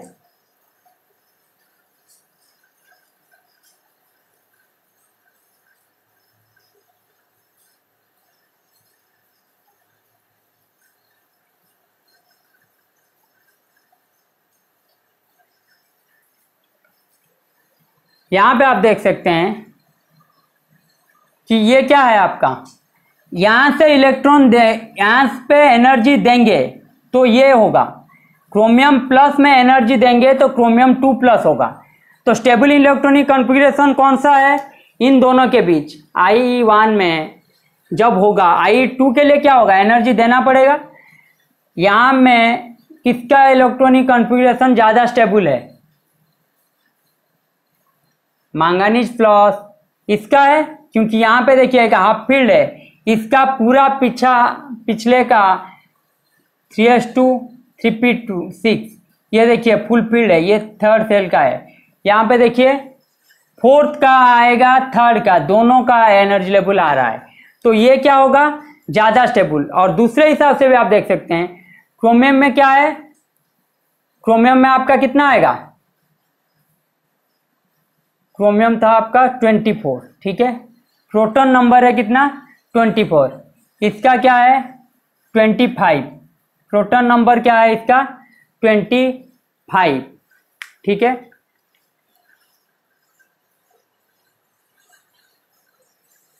तो पहले में जो होगा, ये I1 में 24 प्रोटॉन इसका है 25 प्रोटॉन, यह है क्रोमियम आपका, यह है मैंगनीज आपका। तो ऑब्वियसली होगा इसका न्यूक्लियर चार्ज ज़्यादा अट्रैक्ट करेगा ना कि इसका। तो पहला आयनाइजेशन एनर्जी क्या आ जाएगा, डायरेक्टली आप लिख सकते हैं chromium greater than manganese greater than chromium. लेकिन दूसरे में क्या होगा, प्लस पहले आ चुका है आयनाइजेशन एनर्जी 1, मीन्स आप डायरेक्टली बोल नहीं सकते M3 के लिए 3 इलेक्ट्रॉन निकाल दिए, वो नहीं हो सकता। इसलिए सक्सेसिव पढ़ाया था आपको, पहले एक इलेक्ट्रॉन निकलेगा, ये होगा M प्लस, उससे और एक इलेक्ट्रॉन निकलेगा, ये होगा M2 प्लस, M2 प्लस से और एक इलेक्ट्रॉन निकलेगा, ये होगा M3 प्लस। समझ रहे हैं? तो ये आपका आएगा, पहला इलेक्ट्रॉन निकाल दिए जब, ये आपका आएगा 3d5 कॉन्फ़िगरेशन। उससे पहले क्या है, थर्ड का 3s2 फिलअप है, ये आपका फिलअप है, ये ऑक्टेट सेटिस्फाई करके बैठे हैं, और डी का है आपका हाफ फील्ड, ये full field with half field. ये क्या है आपका, ये एक हाफ फील्ड ये है हाफ फील्ड, 2 हाफ फील्ड, उसके पीछे है आपका 3 का full field, 3s2 3p6, means ये ज्यादा स्टेबल आएगा। तो I2 आएगा आपका chromium greater than manganese, I1 आएगा manganese greater than chromium, I2 आएगा क्रोमियम ग्रेटर देन मैंगनीज।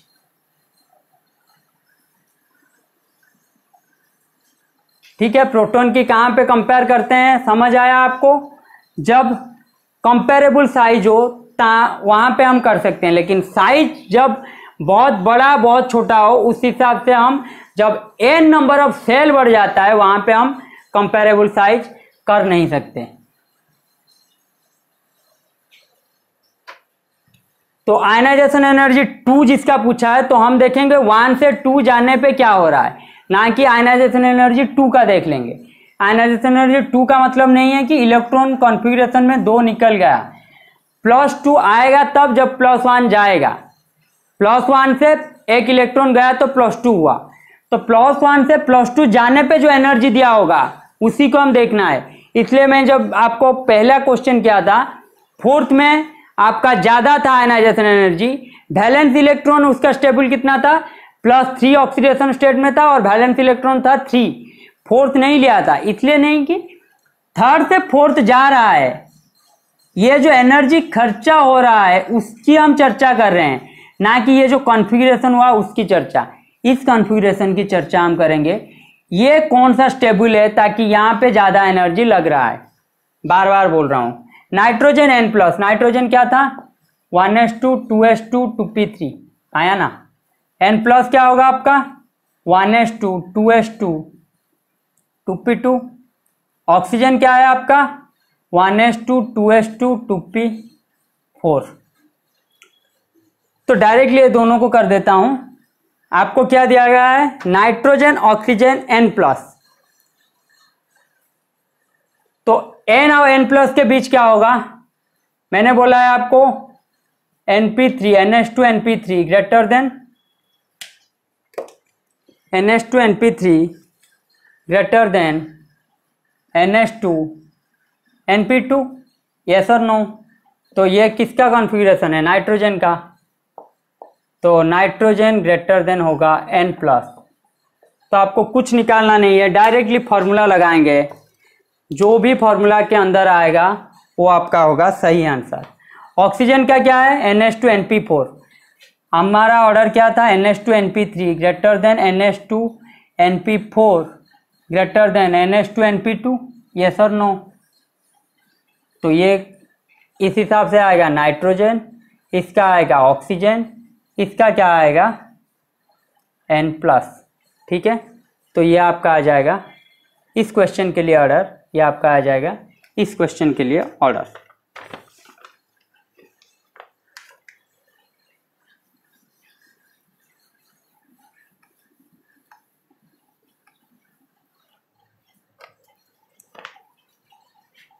फिर एक क्वेश्चन कीजिए, boron aluminium gallium indium thallium, ठीक है, आयनाइजेशन एनर्जी इसका निकालना है, आयनाइजेशन एनर्जी इसका निकालना है,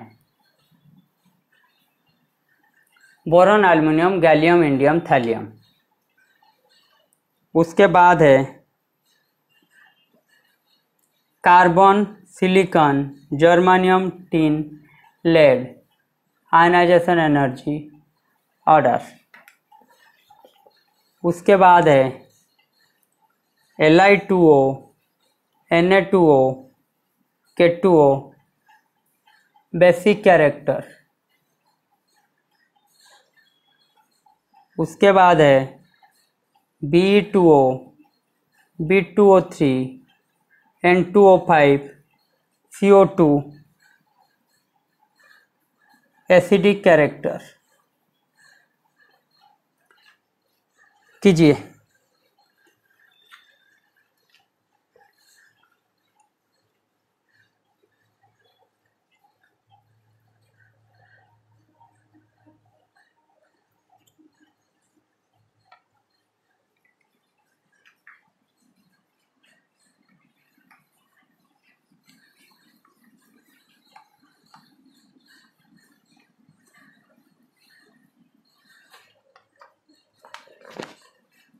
क्वेश्चन क्या था? Boron, aluminium, gallium, indium, thallium. ये कौन सा फैमिली है? Boron family. ठीक है, आपको क्या बोला गया है? Generally down the group decreases, लेकिन ऐसा नहीं होगा। यहाँ पे ऑर्डर आएगा आपका boron greater than thallium, greater than gallium, greater than aluminium, greater than indium. यहाँ पे क्या आ जाएगा आपका? लैंथेनाइड कंट्रैक्शन,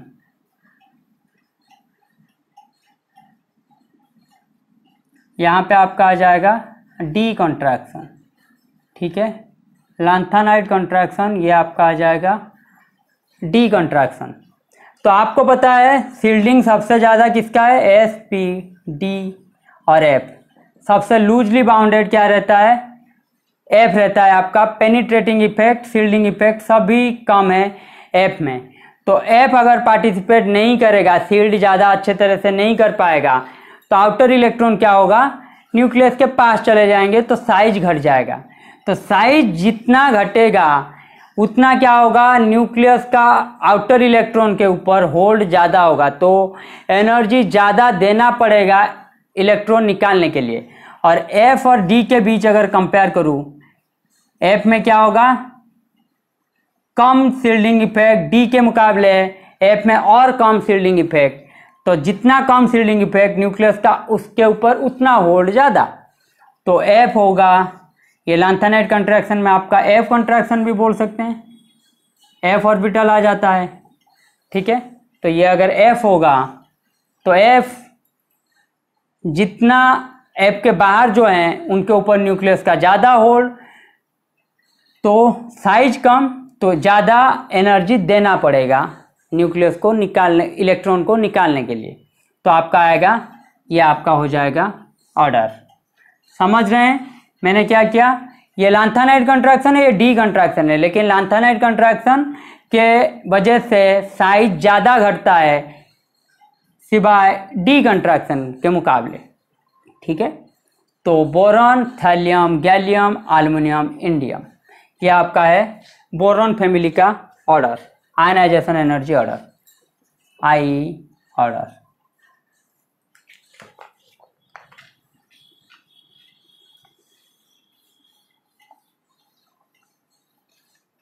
उसके बाद है क्या दिया था? Carbon, silicon, germanium, tin, lead.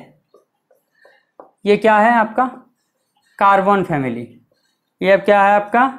Carbon family. तो यहाँ पे क्या आएगा? Carbon, silicon, germanium, lead, tin. Carbon, silicon, germanium, lead, tin. यहाँ पे देखिए, वहाँ पे क्या किया था मैंने? Boron, aluminium, gallium, indium, thallium. Indium, thallium का एफ कंट्रैक्शन बहुत ज़्यादा है और गैलियम में क्या हो रहा था? D contraction. यहाँ पे जर्मानियम में डी कंट्रैक्शन होता ही नहीं, नो डी कंट्रैक्शन। तो डी कंट्रैक्शन जिसका होगा नहीं।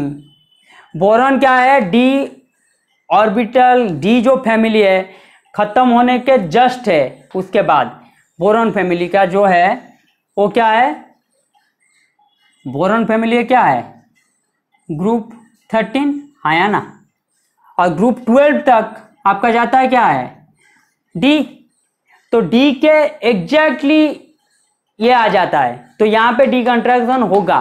लेकिन ये देखिए उसके बाद है ग्रुप 14, तो यहाँ पे डी कंट्रैक्शन नहीं होगा। और लेड में क्या होगा? एफ कंट्रैक्शन होगा लेकिन बहुत ज़्यादा नहीं होगा। ठीक है, तो इसलिए लेड का एफ कंट्रैक्शन की वजह से सिर्फ 3 से ज़्यादा होगा इसका आयनाइजेशन एनर्जी। वहाँ पे क्या हो रहा था? थैलियम का सेकेंड हाईएस्ट हो रहा था, यहाँ पे 4th हाईएस्ट होगा। ये होगा आपका आयनाइजेशन एनर्जी ऑर्डर। समझ रहे हैं? यहाँ पे डी कंट्रैक्शन नहीं होगा क्योंकि ग्रुप 12 तक है डी, तो एग्जैक्टली उसके बाद ग्रुप 13 आ जाता है, तो यहाँ पे डी कंट्रैक्शन होगा। लेकिन ग्रुप 14, ग्रुप 13 के बाद आएगा तो वहाँ पे डी कंट्रैक्शन नहीं होगा।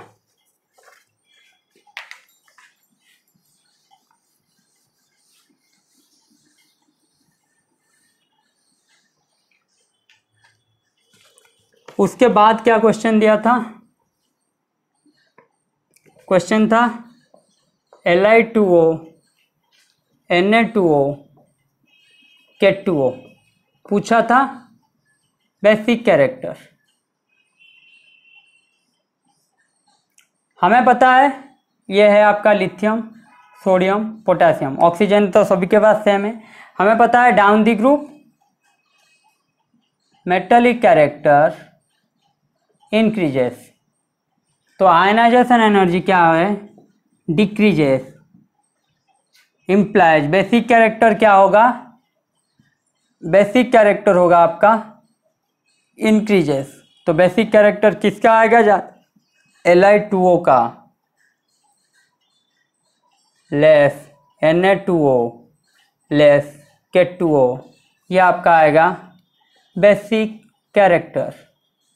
ये आपका क्या आएगा, बेसिक कैरेक्टर। मेटालिक कैरेक्टर ज़्यादा होगा तो आयनाइजेशन एनर्जी ज़्यादा होगा, तो मेटालिक कैरेक्टर ज़्यादा होगा तो आयनाइजेशन एनर्जी कम होगा, और बेसिक कैरेक्टर क्या होगा, ज़्यादा होगा।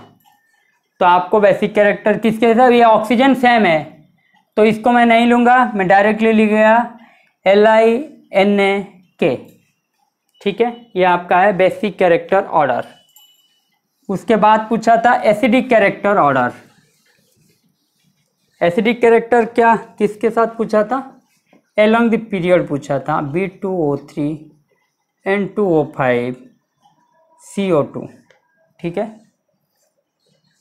तो ऑक्सीजन सेम है सभी का, बेरिलियम, उसके बाद बोरॉन, कार्बन, उसके बाद नाइट्रोजन। एलोंग द पीरियड क्या होता है, non metallic character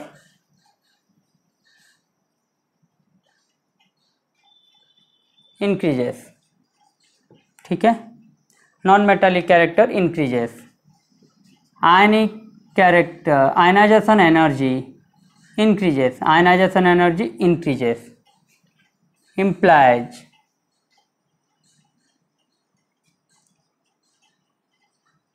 acidic character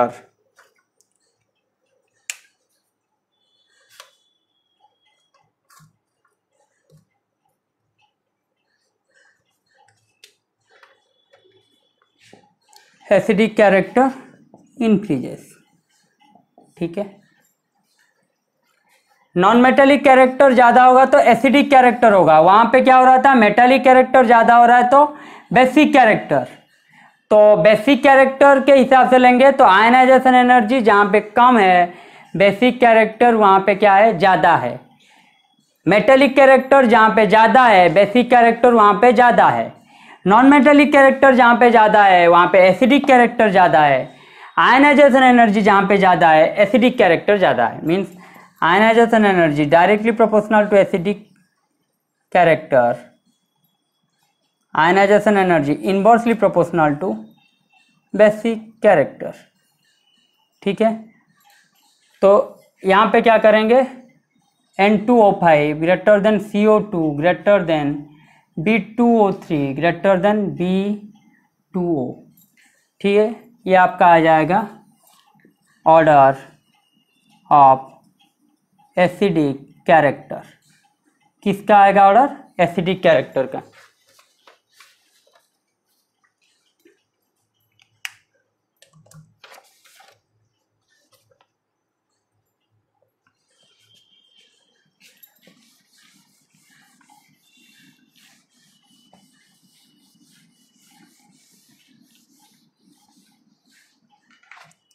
और एक क्वेश्चन कीजिए, सवाल जितना भी हो 9 या 10।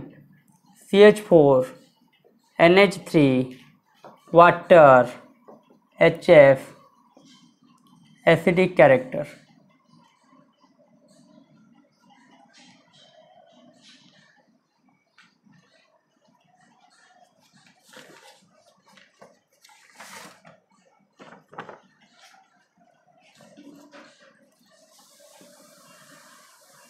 आयनाइजेशन एनर्जी, इसको और एक क्या बोला जाता है, ionization potential.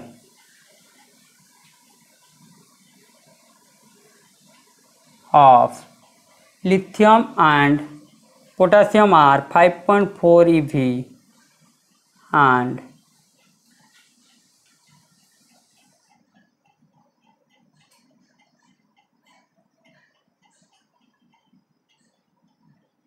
4.3 eV respectively. Ionization energy of Na will be, option था 9.6 eV, B 1.1 eV, C 4.9 eV, D can't calculate. आखिरी क्वेश्चन है आज का, which of the following metal is expected to have highest third ionization energy? Option A है आपके लिए chromium, दे दिया है atomic number 24, vanadium atomic number 23, manganese atomic number 25, iron atomic number 26।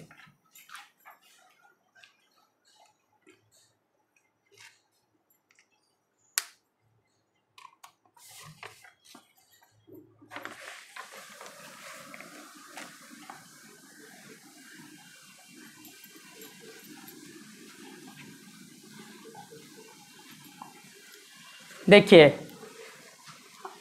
पहले बात तो आप याद रखिए कि वो जो मैं आयनाइजेशन एनर्जी निकाल रहा था वो सिर्फ था एक एटम के ऊपर NH2NP6 वाला फार्मूला। ये जो सब है ये है molecule.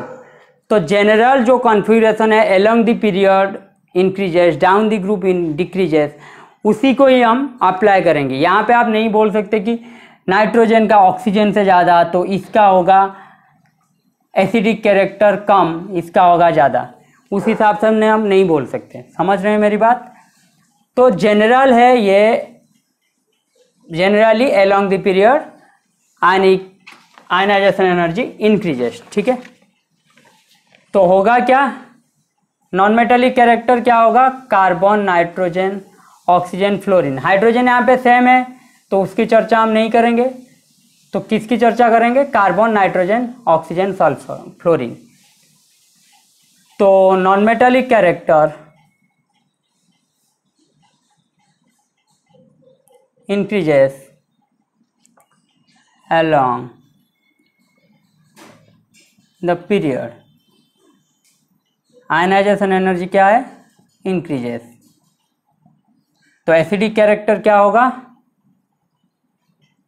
implies acidic character increases. तो किसका आएगा acidic character, HF greater than water greater than NH3 greater than CH4, ये आपका आएगा एसिडिक कैरेक्टर। ये आपका क्या आएगा, एसिडिक कैरेक्टर।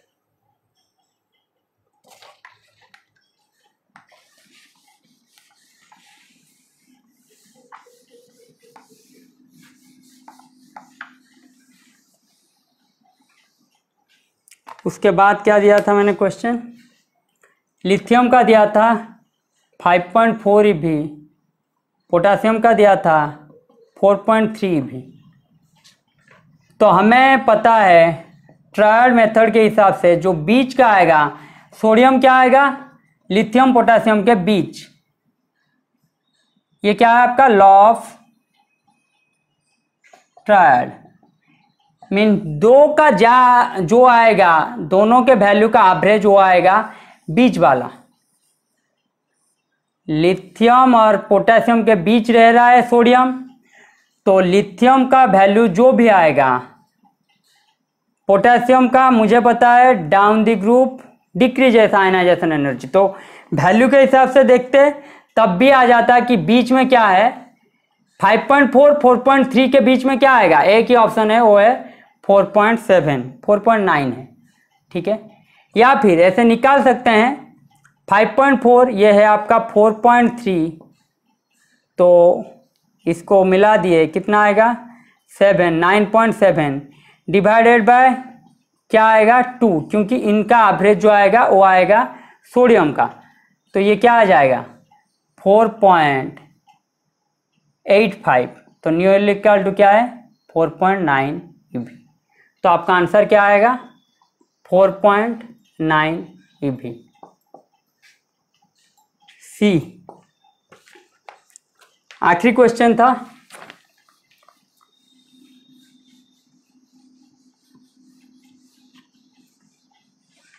आखिरी क्वेश्चन क्या है, which of the following is expected to have third ionization energy, highest third ionization, chromium, vanadium, manganese, iron. तो ये है आपका 24,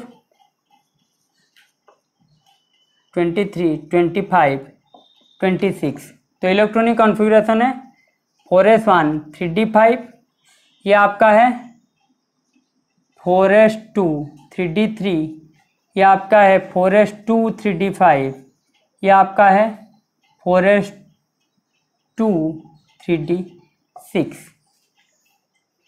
ठीक है,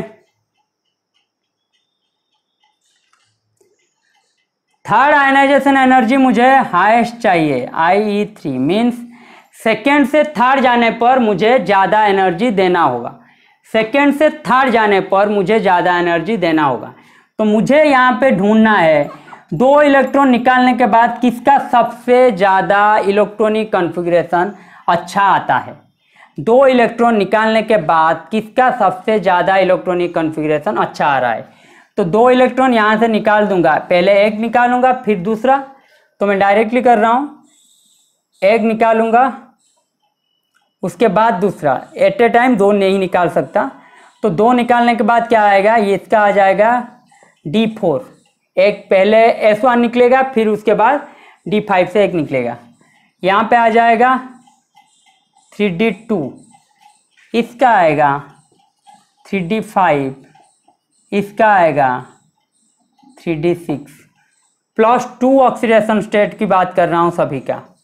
ठीक है, तो यहाँ पे आप देख सकते हैं सबसे स्टेबल कौन सा है, D5, क्योंकि ये हाफ फील्ड है, और D5 हाफ फील्ड है, +2 से आयनाइजेशन एनर्जी थर्ड पूछा है, मीन्स जब आयनाइजेशन एनर्जी बात कर रहा था IE1 मीन्स उस एटम का अपने पेरेंट या ग्राउंड स्टेट में जो है उसका वो है आयनाइजेशन एनर्जी 1। तो वहां से निकालेंगे जब वो आएगा आपका आयनाइजेशन एनर्जी 1, उस हिसाब से आता है। तो आयनाइजेशन एनर्जी 3 के लिए क्या होगा, स्टेबल 2 इलेक्ट्रॉनिक कॉन्फ़िगरेशन जिसका होगा थर्ड में उसी का ही हाईएस्ट आएगा, क्योंकि +2 से +3 जाने पे ये आपका आ जाएगा आयनाइजेशन एनर्जी 3। समझ रहे हैं मेरी बात। तो ये इसको देखना है कौन सा स्टेबल इलेक्ट्रॉनिक कॉन्फ़िगरेशन है, स्टेबल है मैंगनीज। तो ये आएगा आपका आंसर, सी होगा आपका आंसर कि थर्ड आयनाइजेशन एनर्जी हाईएस्ट आएगा मैंगनीज का।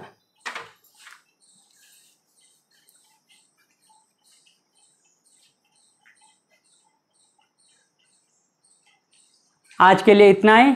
घर में रहिए, सुस्त रहिए, पढ़ाई कीजिए और सिर्फ पढ़ाई कीजिए, घर वालों का ख्याल रखिए। धन्यवाद।